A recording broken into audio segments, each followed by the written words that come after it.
Hello beautiful soul! Welcome back to my channel. This is my channel. I'm from Japan. Kabayan Scorpio. This reading is for you. Tingnan natin iyong May 3 to 9, 2026. Maraming salamat muna sa mga subscriber, new subscriber, cross-watcher. At sa mga bagong pasok dyan, welcome na welcome kayo sa bahay ni Ate Aimee. Sa mga nag-hypes ng video ko, sa mga nag-likes, at saka sa mga nag-comments. Yan, sa mga hindi nag-i-skip ng ads, God bless you all po. At saka sa mga nagpa-personal reading, kung gusto niyo na energy niyo lang talaga ang gusto makuha na all the details is in description below. Pakicheck na lang. General reading tayo, Scorpio ha. And energy reading. Scorpio. Kuha tayo na iyong angels numbers. Anong gusto niyang malaman mo about this week? Uy, it's up to you. Okay. Meron kang 7, 12, 6, 7, 12, 29, and 3 Aries, Libra, Leo, Scorpio, and Gemini. Bakit puro dark? Bakit puro dark yan? Okay, Scorpio. Nagkakaroon ng mga reflection from the past situation. Pwede yung mga naiisip ka sa nakaraan, o mga nagaganap o nangyari, o may mga sitwasyon ka na naiisip, o may mga nakakausap ka, halimbawa, o may mga nakapagpapabother sa'yo or may mga nakapagpapadrain sa'yo na sitwasyon sa iba sa inyo. Magkakaroon ka ng mga questioning, quarrel sa isang babae. Pwede may mga sitwasyon na mahahatak ka ng nakaraan. May mga sitwasyon din na hindi mo maiintindihan or hindi kayo magkakaintindihan or hindi kanya maiintindihan. Hanggang rin yung point na magkakaroon ng mga small problem lang naman din siguro, mga ganyan sa iba sa inyo, o worrying situation maybe sa iba. Small problem, may mga anxiety,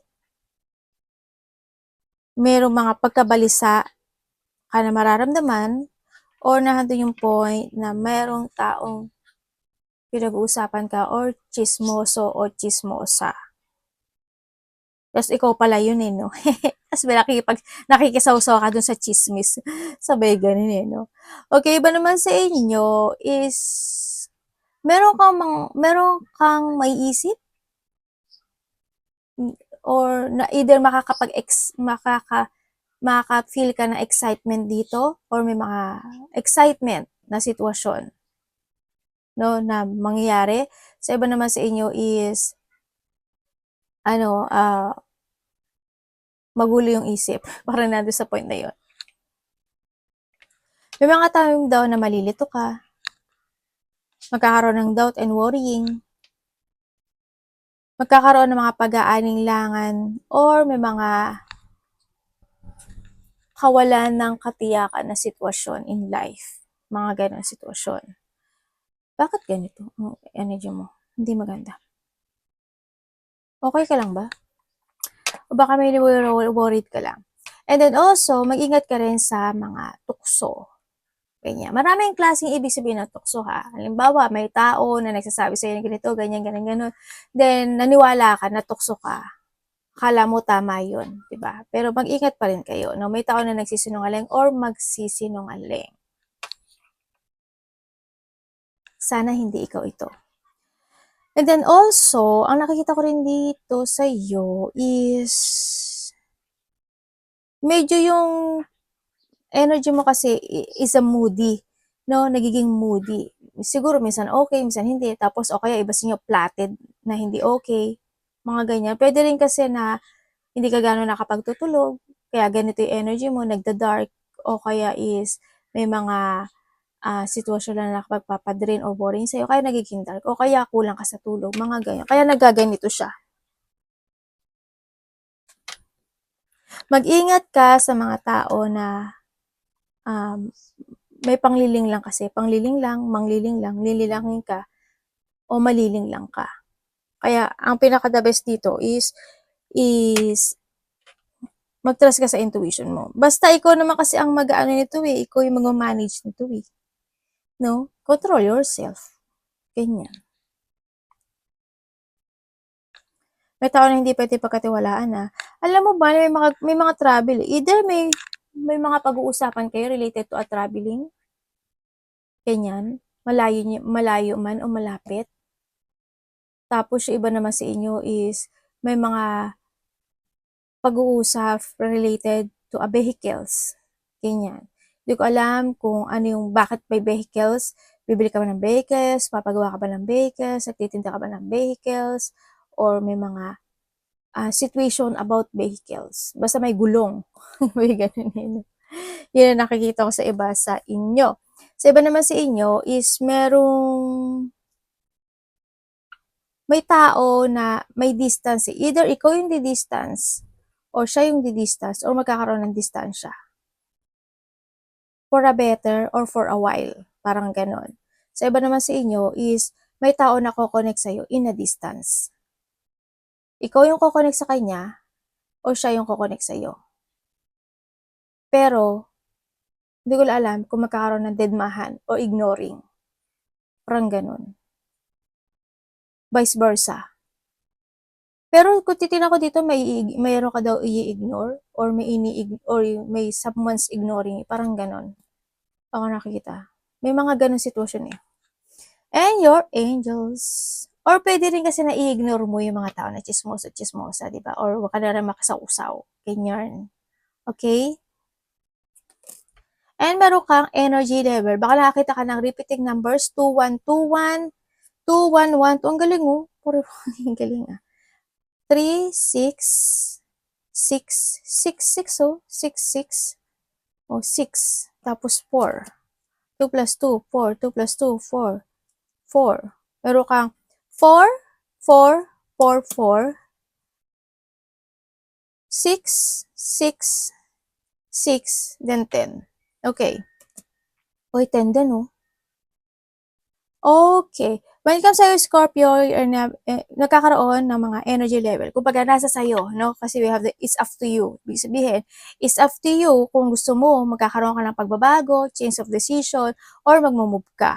No? This is the time na magkakaroon ka ng starting fresh into your life. Ibig sabihin, it's up to you to complete the situation. Nahandon lang yon. Pero iba sa inyo, kasi may start fresh, ibig sabihin, may magtatapos, o may mga bagay na kailangan ng tapusin. O may mga bagay na kailangan ng simulan kasi may starting fresh tayo. No, we have the eye of the candy. Mag-trust ka sa intuition mo. Ang sinasabi rin dito, imulat mo yung mga mata. Okay? You need to open your eyes. Kasi may mga bagay na gustong ipakita sa iyo si universe or yung mga guidance. No, ibig sabihin, kailangan mo nang mag-awaken in some aspect of your life. But, it's up to you. Sabi niya dito. Nasa iyo daw yun. Someone is watching over you. Oh, talaga. Good fortune, unforeseen forces and direction. But it's up to you. ano mo, Scorpio? Huwag ka kasi magpa-stagnant, hello. Energy level. Dito kasi is the balancing. The one kasi is the beginning. And this is time to start a new beginning to balance and control into your life. This is a time na mag-forward ka raw sa iyong mga plano to grow. May mga bagay na kailangan na i-progress. No? Ang sinasabi dito, 2, 3, 4, 5, 6, kailangan mo talaga na magtuloy-tuloy or you need to keep moving to progress, keep moving to reach your goal, and ito na talaga si starting fresh. Ano ang sinasabi dito? Yun ang gagawin mo. Prosperity, harmony, journey, waiting, discipline, exaggeration, the opposite sex. That day you are waiting for will come. Uy, may hinintay ka? Parating na to. Maintain discipline. Saan ba yung discipline mo? Pera, iniinom, kinakain, sa mga bagay na hindi nagiging maganda, na nagkakapagbigay ng burden sa'yo. Ganyan ang sinasabi ha. You're getting closer to your end goal. Kasi we have the 10-10 din, di ba? Completion. There's no need to overextend yourself. Guard your energy to remain focused. Focus. Huwag ka magpapabothered. No? Huwag ka magpapadistract. Focus and patient to ha.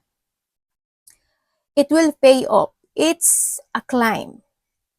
para siyang bundok or para siyang hagdanan, mga ganyan.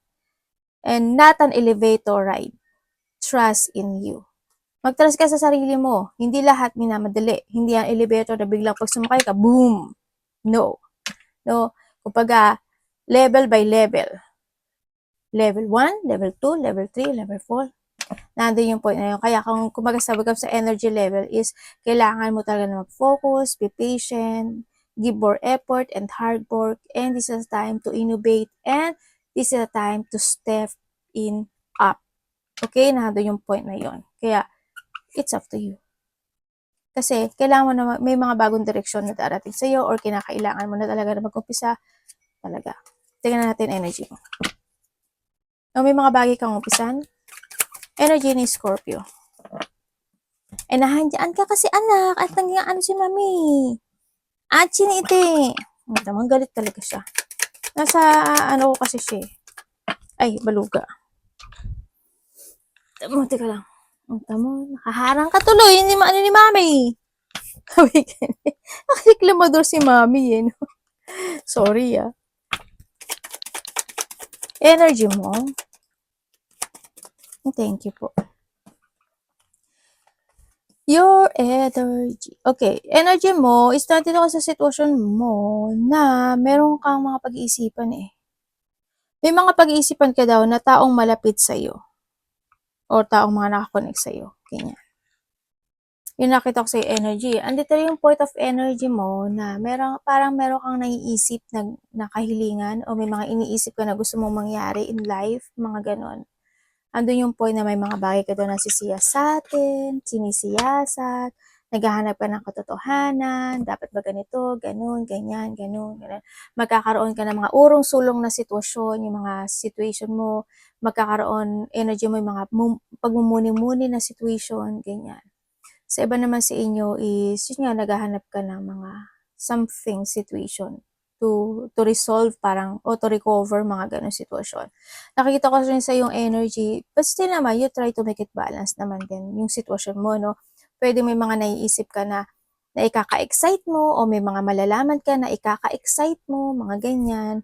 O may mga maiisip ka, sa iba naman sa inyo is may mga project ka na gagawin, pursuing situation, mga ganyan. Ako nakikita sa iyo. But still, you are satisfied in what you have. Spiritually, emotionally, mga ganyan. Satisfied ka naman. Yun nga lang, parang may gusto ka pang mangyari. Alam mo yun, na doon sa point na yun.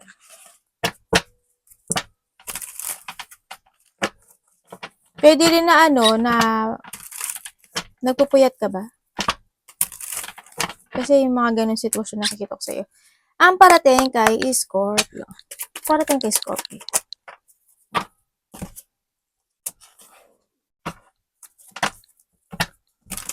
Ano po yun, universe?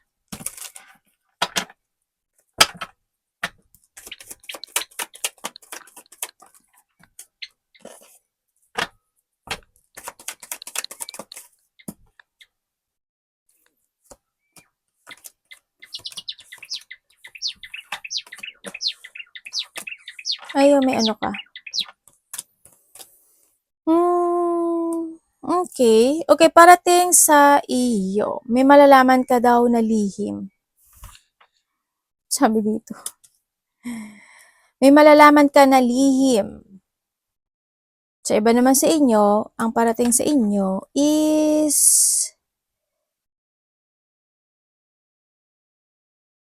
merong sitwasyon sa buhay mo na matatapos na. There's an end of a cycle situation. Ako na nakikita sa iyo.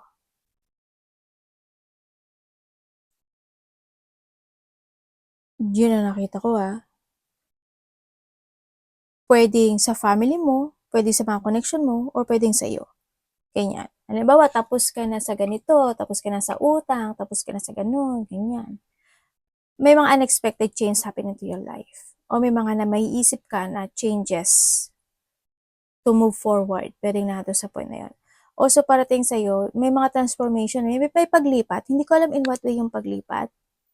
Maglilipat ka pa ng bahay, lugar, trabaho, umaga, tanghali, gabi, or Section 1, Section 2, basta may paglipat eh. May nagmamatsyag sa'yo or ikaw yung nagmamatsyag. Alam mo ba, Scorpio, nandito yung nakikita ko na may tao na nag-iisip ng kabiguan pagdating sa'yo. Meron din ako nakikita dito na tao na i-judge ka niya o may pag-judge na situation.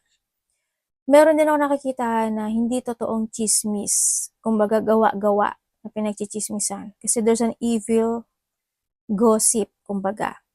May taong mandaraya, mapanglinlang. Ako nakita, sana hindi kayo to. Handito rin yung point, may taong masungit, mataray, or handle lang yung point na masakit siyang magsalita, or sa iba is,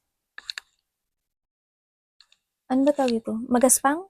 Parang ganun, parang rude or magaspang, o kala mo kung sino, kala mo alam niya ang lahat, parang ganun. Sa iba ganun na, para ina-explain ko sa inyo para mas maintindihan nyo. May pagkayamot eh. Hindi ko alam kung ikaw yung nayayamot or may tao na nayayamot ka sa kanya o nayayamot siya sa'yo. Yeah, mga ganun sitwasyon. And also, ang nakikita ko dito is may tao na mas bata sa'yo.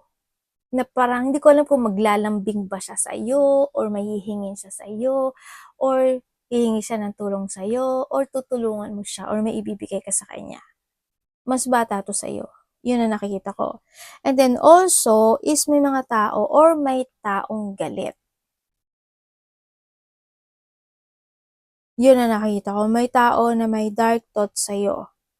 Hindi ka nakapagtutulog, Scorpio. Kasi ba dito hindi ka nakapagtutulog or may pinagpupuyatan ka lang because of your bad habit, pwedeng nandun sa point, no?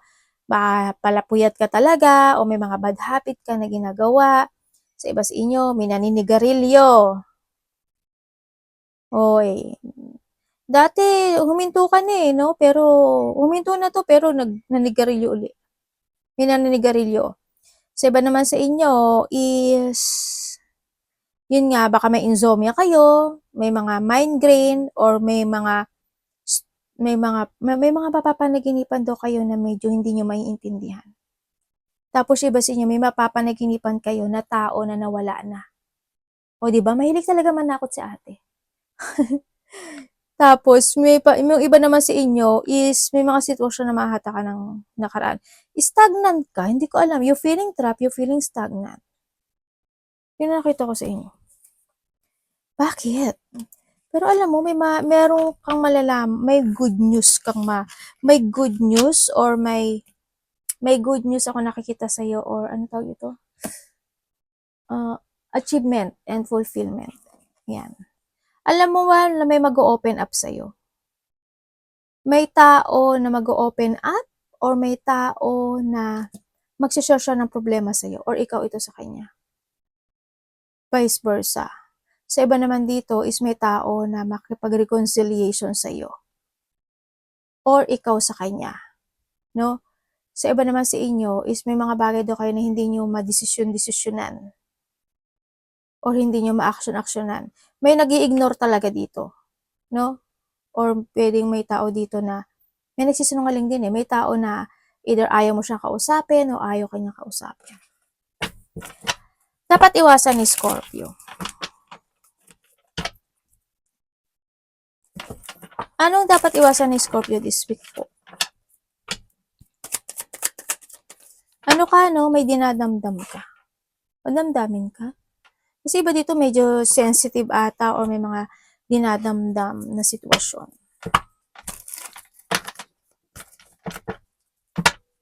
Balansehin mo lang yung sarili mo. Ano po ito, universe? Dapat mong iwasan. This week,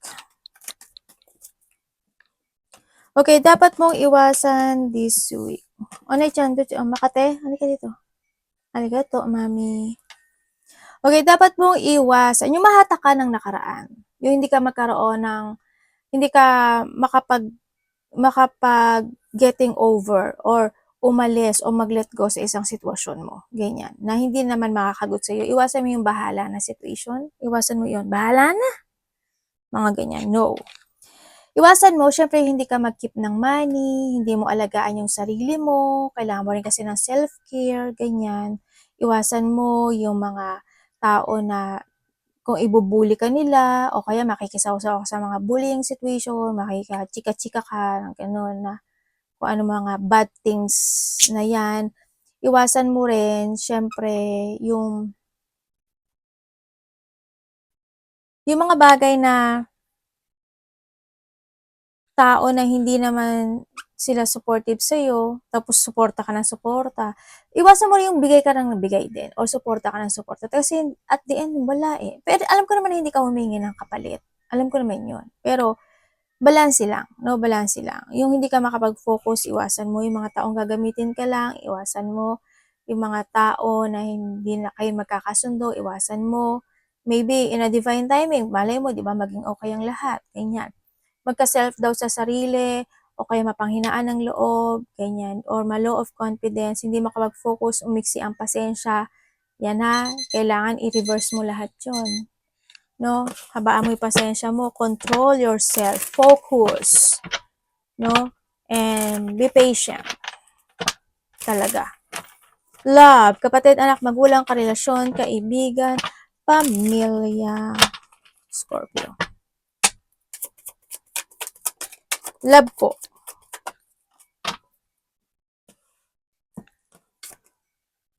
Ayun lang. Sabay ganun yun. Bakit ate? Iba dito, ano na, no? Wala na.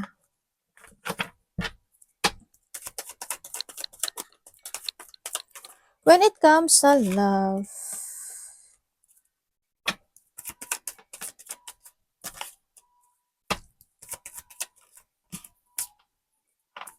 kung single ka, single po, universe.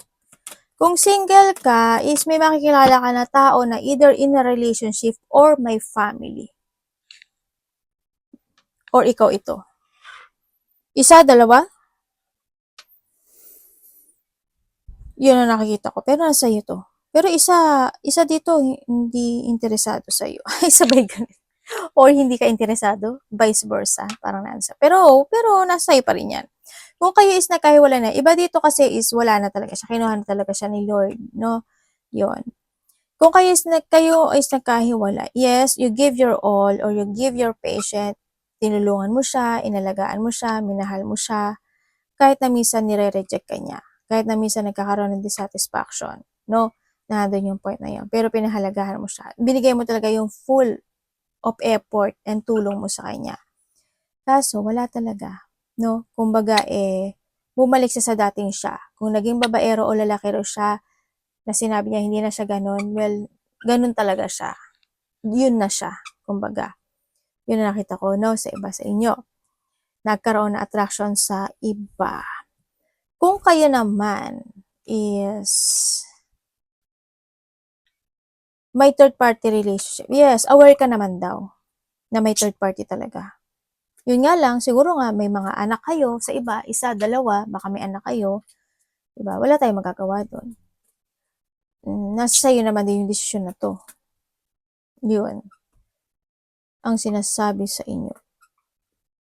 Oo, may third party nga, oh. Kitang-kita ko. Yung iba sa inyo, ibang lahi? O magkaiba kayo ng lengguwahe nitong tao na to? Or pwede nasa ibang bansa ka, nasa ibang bansa siya. Kung kayo naman is walang third party relationship, kung wala kayong third party relationship, ang nakikita ko sa inyo dito is aware naman kayo sa bawat isa. You feel peace, and the give and take relationship, handi yung love. Yun nga lang, syempre hindi maiiwasan, di ba? May mga sitwasyon talaga na magkakaroon ka ng mga self-questioning or mapapatanong ka na bakit ganito, bakit ganyan, or siya ito sa iyo. May mga dissatisfaction kasi ako nakikita. May mga happiness and love din naman ako nakikita dito. Matulungin kasi yung isa sa inyo, no? Matulungin. Ako nakikita dito. Nagkakaroon din naman ng pagpapahalaga pagdating sa connection. Pero may something dito sa connection na to. May something, magkaiba kayo ng energy. Hindi ko maintindihan bakit eh. Pero alam mo, ikaw or siya, may taong naa-attract o nagugustuhan. O baka naman kasi matulungin lang talaga ang isa sa inyo. Kaya ganun. Yun ang nakikita ko. O, diba? Na pinakaba ko pa talaga kayo, diba? Ganun talaga si ate. Tingnan natin ang iyong money.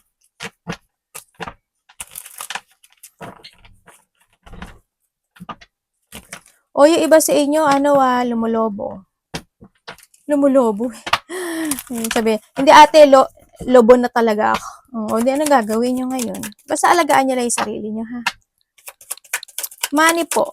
Ay, baliktad. Money ni Scorpio.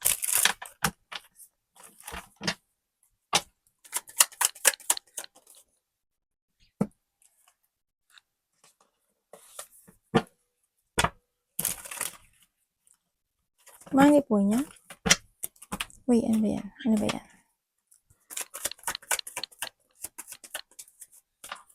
Okay, pagdating sa iyong money, medyo mahina ah.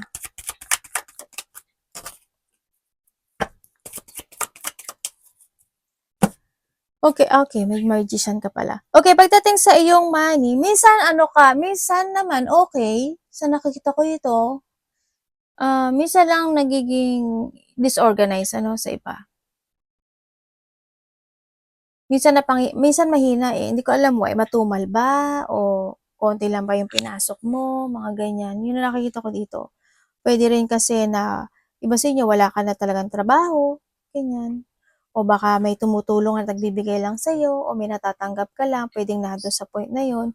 Sa iba naman sa inyo, pero kung maghahanap ka ng trabaho, may offer ako nakikita sa'yo.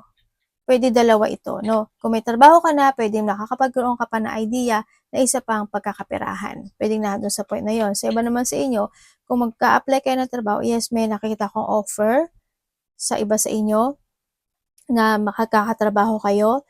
Sa iba naman sa inyo, when it comes sa, yun nga, pera and trabaho kasi yun no? Sa iba naman sa inyo is, may mga bagay lang talaga kayo na dapat i-let go.